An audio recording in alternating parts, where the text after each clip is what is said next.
Buat kalian yang masih berjuang untuk sembuh dari penyakit GERD dan anxiety, pastikan kalian nonton video ini sampai akhir dan kita akan ngobrol bareng.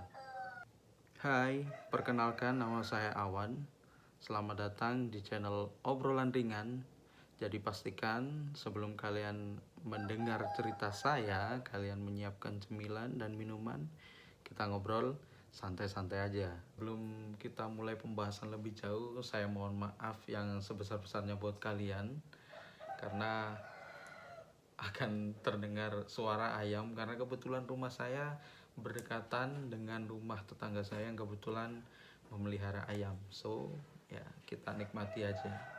Jadi, saya adalah penderita GERD dan anxiety yang kurang lebih sudah mengalami penyakit itu selama kurang dari 2 tahun, 1,5 tahun atau 1 tahun 8 bulan lah. Kemudian saya merasa saya sudah sembuh total, dan itu sebenarnya saya sudah mengalami GERD sudah lama, dan ini berasal dari analisa dokter terhadap saya. Dan semua itu bermula ketika tahun 2014, di mana saya mulai menjejaki bangku perkuliahan. Dan ketika kuliah itu, saya merasa kehidupan saya sudah berubah total dari sebelumnya, di mana sebelumnya saya sehat, saya rajin berolahraga, saya suka makan buah dan sayur. Kemudian ketika kuliah dan di kos, rasanya kehidupan saya, terutama pola makan dan pola hidup saya, pola tidur saya juga, itu semuanya sangat bermasalah. Dan itu terakumulasi sampai sekarang ini, 1,5 tahun ke belakang, menjadikan hidup saya sangat terganggu dengan adanya GERD dan anxiety ini. Kalian pasti tahu lah ya bagaimana kehidupan anak kos, ngopi tengah malam, berangkat sama teman-teman, kemudian lapar jam 1, jam 2 makan, kemudian nyampe kos tidur lagi. Intinya pola makan yang berantakan, makan nambah aja hajar, jarang makan sayur, jarang makan buah juga, apalagi olahraga udah pasti nggak sama sekali lah ya. Nah, di situ menjadi sebuah titik awalnya, dan pola kehidupan seperti itulah yang mengakibatkan saya menderita GERD. Dan ini masih GERD saja ya, atau asam lambung yang tinggi. Karena menurut dokter, setelah saya periksa dan konsultasi dengan beberapa dokter, ternyata saya itu sudah mempunyai kecenderungan asam lambung yang tinggi sejak lama, dan itu terbukti dengan gigi saya yang keropos, dan saya terpaksa harus kehilangan 2 gigi saya di depan, dimana sebenarnya saya malu buat ngomong kayak gini, bikin video kayak gini, tapi karena ini mungkin adalah bagian dari milestone kehidupan saya, ya saya harus terima. Dan ini juga menjadi sebuah pengingat, dan mungkin bisa jadi pelajaran buat kalian semua yang nonton video ini. Kalau hidup sehat, menjaga pola hidup yang baik, pola makan teratur, pola tidur yang teratur, itu sangat penting buat kehidupan mendatang. Dan kalian pasti menyesal jika mungkin saat ini kalian yang masih berusia belasan atau 20-an, 30 tahun ke bawah, kalian hidup dengan serampangan, makan seenaknya, jam makan yang tidak teratur, setelah makan tidur, nggak pernah olahraga. Saya yakin kalian pasti akan menyesal nantinya. Dan maka dari itu, atas janji saya kepada diri saya sendiri, saya membuat video ini agar ketika saya sembuh dari penyakit GERD dan anxiety yang sudah merenggut kehidupan saya, produktivitas saya, kesenangan saya dalam 1,5 tahun terakhir ini, bisa jadikan pelajaran. Dan kalian yang masih mengalami GERD dan anxiety, kalian bisa terbantu untuk segera sembuh dan hidup normal seperti biasanya lagi. Jadi teman-teman, berdasarkan pengalaman saya sebenarnya penyakit GERD, asam lambung ini, atau bisa dibilang gastritis, sebenarnya ada macam-macam. Kalian mungkin mengalami kasus yang berbeda, akan tetapi yang saya alami dulu itu sebenarnya sudah banyak sekali ya tanda-tanda terkait dengan penyakit ini. Di antaranya ketika saya minum kopi, itu tiba-tiba saya berasa mual dan pusing, berkeringat dingin. Itu adalah salah satu tanda-tanda dari asam lambung yang naik. Nah, ini pada waktu itu tidak pernah sekalipun saya rasakan ketika saya mengalami gejala yang seperti itu. Ya saya nggak ambil pusing, saya langsung tidur, kemudian istirahat, besoknya fresh lagi dan nggak ada masalah lagi. Karena memang dari dulu banget saya itu nggak pernah ambil pusing terhadap segala macam hal yang terjadi dalam hidup saya. Intinya saya selalu happy, main ya main, touring ya touring, mau road trip ya road trip, camping ya camping. Saya nggak pernah ambil pusing dengan permasalahan yang ada dalam hidup saya. Jadi penyakit tersebut ya hanya sebatas sensasi mual atau sensasi pusing itu saja, tanpa menghasilkan sensasi psikosomatik yang kita kenal dalam bagian dari anxiety tersebut. Ditambah lagi ketika mungkin kalian masuk dalam dunia kerja atau dalam lingkungan yang mana di situ kalian terbebani secara psikis atau emosional, dan itu terjadi kepada saya. Tepatnya pada pemilu 1,5 tahun yang lalu, ketika Pak Prabowo sekarang itu jadi presiden. Nah, itu adalah pemantik yang mengakibatkan saya terkena penyakit psikosomatis ini atau kecemasan ini, yang juga terpengaruh dari GERD. Dari awal mula yang saya nggak pernah kepikiran, nggak menjadikan beban segala sesuatu, itu tiba-tiba ketika saya ada di dunia kerja, saya menghadapi beberapa masalah, konflik dengan atasan, konflik dengan rekan kerja. Karena memang jujur saya orang yang sangat idealis dan perfeksionis terhadap segala sesuatu. Saya tuh tidak suka mengerjakan sesuatu yang dimanipulasi. Artinya ya apa yang bisa kita lakukan, kita perbuat, hasilnya itu ya sudah itu, kita nggak perlu memanipulasinya untuk menjadi lebih baik. Dan itu saya sering berkonflik di situ dengan atasan, dengan rekan kerja, dan menjadikan hal itu sebagai beban emosi dan beban psikis saya dalam kehidupan sehari-hari, dimana mungkin permasalahan emosi itu nggak bisa tersalurkan dengan baik. Akhirnya memantiklah GERD tadi berkembang menjadi anxiety disorder. Nah, awal mulanya itu saya masih ingat ketika itu ada kerjaan di kantor sampai malam, dan ya tahu sendirilah kalau kita ngantuk ya bikin kopi biasanya, sambil ngerokok bikin kopi. Bikin kopi 1 gelas. Yang saya masih ingat itu bubuk kopinya itu hampir lebih dari separuh gelas, jadi 3/4 gelas itu isinya bubuk kopi semua. Terus tambahkan gula dan air sedikit, jadi kopinya benar-benar kental. Nah, itu pemantik awal. Udah pikiran kacau, capek, emosi terkuras karena ada permasalahan-permasalahan. Kemudian kena lah itu kopi. Jadi nyalain kopi.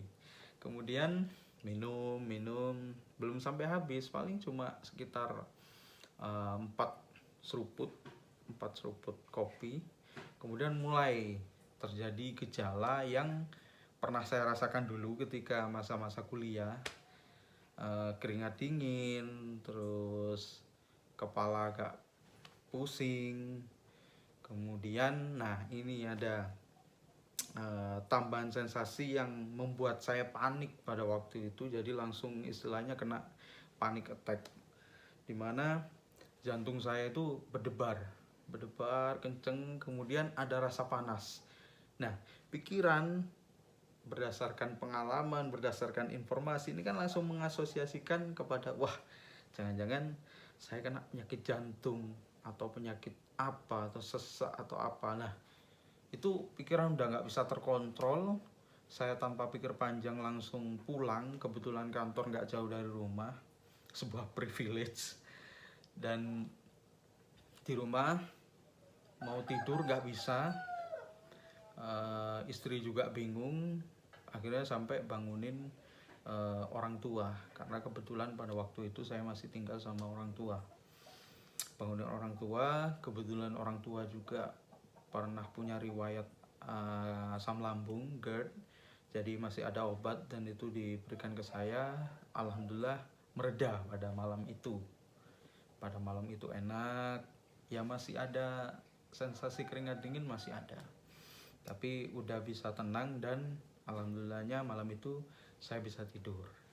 Keesokan harinya itu saya ngerasa kayak nggak hidup di dunia. Rasanya hidup kayak melayang. Pasti dari kalian juga merasakan gimana rasanya, kayak sehari-hari sempoyongan, kepala berat, kemudian di ulu hati rasanya nggak lega, nafas rasanya nggak lega. Itu pasti nggak nyaman banget lah pada waktu itu. Kemudian ya kita awalnya nganggep udah asam lambung biasa, ya udah dinikmati aja nanti juga reda. Dari orang tua sendiri juga ngomong kayak gitu. Tapi seminggu 2 minggu kayak hidup makin gak ada gairah, kayak makin males, ngapa-ngapain takut. Yang paling berasa itu nyetir, waktu nyetir mobil atau nyetir motor juga. Nyetir motor itu kayak nggak bisa kena angin. Habis kena angin rasanya kayak melayang gitu. Naik mobil juga gitu, tangan berkeringat dingin, kemudian mata kayak ngeblur, gimana sih, kayak pandangan jadi berat gitu. Akhirnya benar-benar di situ mental drop selama berbulan-bulan. Mau ngapain aja gak berani, sampai pikiran juga terganggu. Artinya di situ ada akumulasi kecemasan yang akhirnya membuat penyakit ini jadi makin parah. Takut jantung bermasalah lah, gula darah tinggi lah, takut penyakit ginjal lah. Intinya banyak. Dalam dunia psikologi ada istilahnya irrational statement, itu muncul dari dalam pikiran. Rasanya mau ngapa-ngapain gak enak dan gak berani. Bener-bener dari nol, kayak orang udah maunya di kamar. Jangan kita harus tetap kerja, juga setiap pagi nganterin istri berangkat kerja. Nah di situ mulai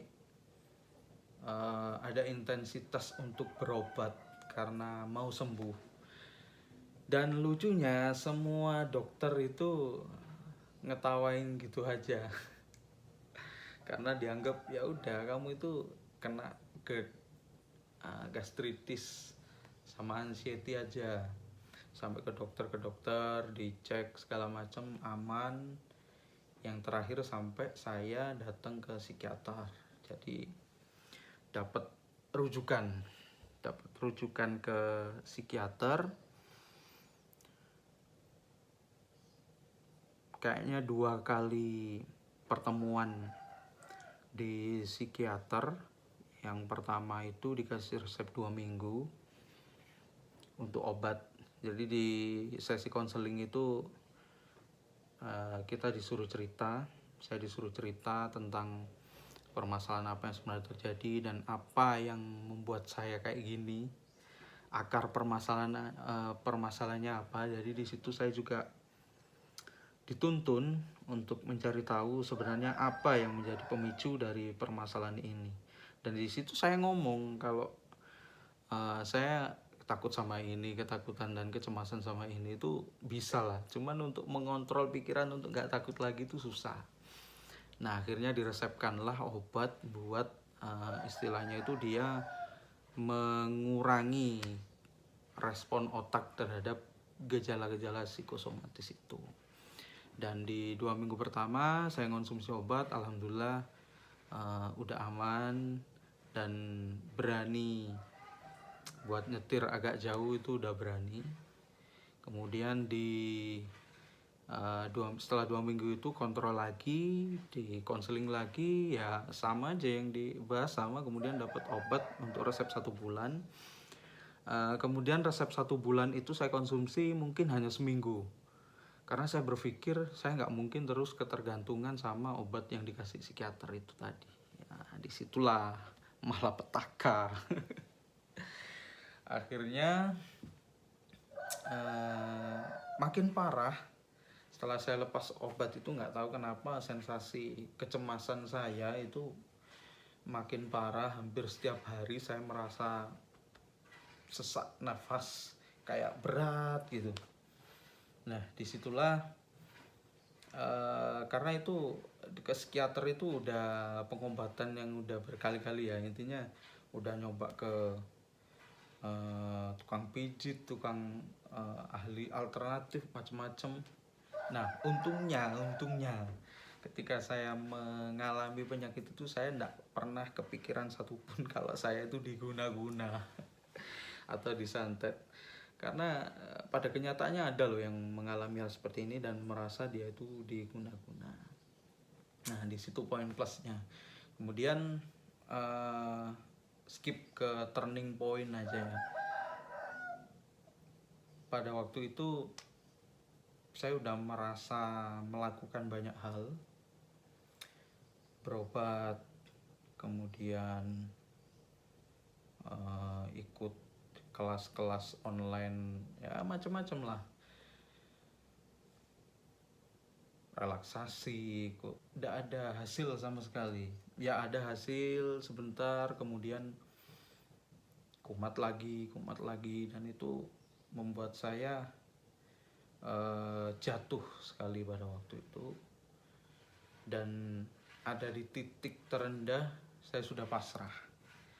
Kalau memang saya karena memang hal yang pertama kali masuk dalam kepala saya ketika saya merasa cemas adalah hal itu, atau penyakit-penyakit parah itu, ya saya akan terima, saya akan jalani.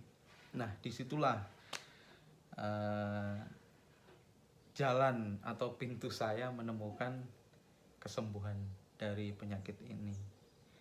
Dan dalam kepasrahan itu saya juga tetap berikhtiar melihat video-video dari youtuber yang mungkin sudah sembuh seperti saya sekarang ini, dan akhirnya ingin menularkan kesembuhan ini kepada kalian semua.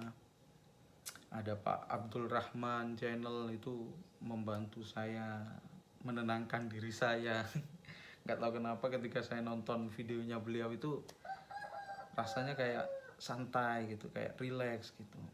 Jadi sebagian dari wasilah kesembuhan saya juga.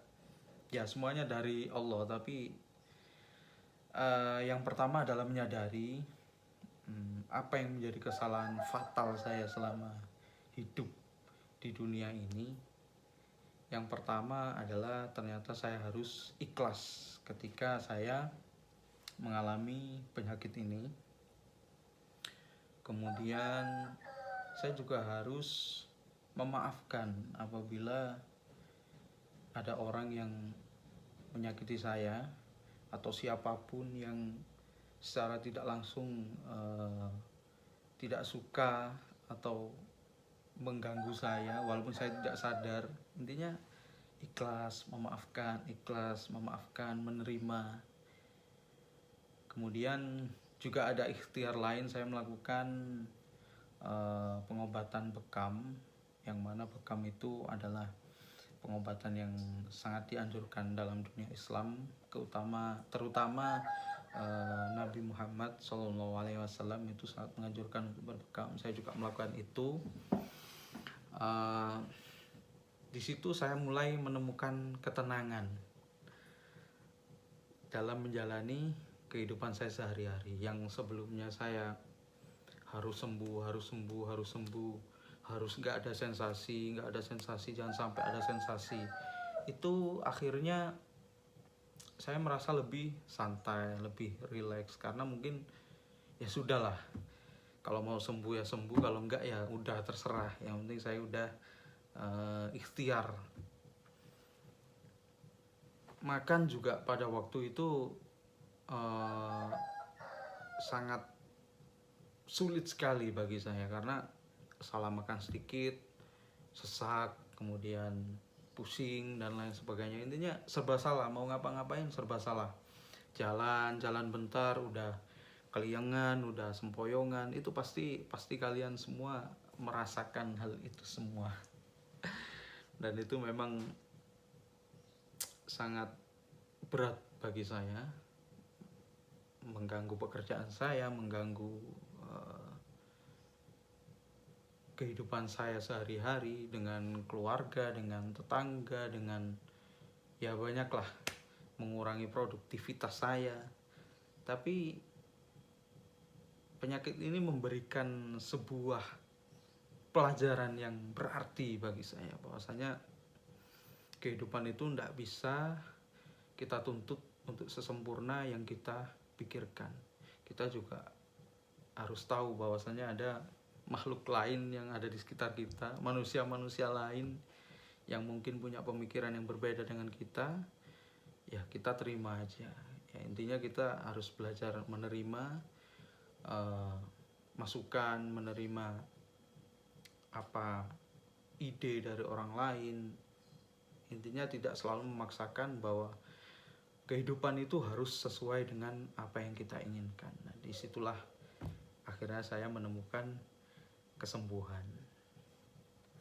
Mungkin di video pertama ini saya hanya akan memberikan cerita yang sedikit dari pengalaman saya. Nanti kedepannya saya ingin membagikan beberapa tips terkait dengan bagaimana jalan saya menuju kesembuhan dari penyakit yang aneh ini, dan bisa diketawain. Memang betul-betul ketika kita sudah sembuh bisa diketawain nih penyakit nih. Saya bakalan bagi tips bagaimana caranya. Ya tentu itu akan dikembalikan kepada kalian sendiri, karena yang menentukan kalian mau sembuh atau enggak itu ya di kalian sendiri, tentunya atas ridho dari Allah Subhanahu wa Ta'ala. Oke, terima kasih buat kalian yang sudah menyimak video ini. Pesan saya buat kalian yang sedang mengalami GERD dan anxiety, tetap semangat, hiduplah hari ini, nikmatilah nafas kalian detik ini. Jangan pernah berpikir apa yang belum terjadi dalam hidup kalian. Wassalamualaikum warahmatullahi wabarakatuh.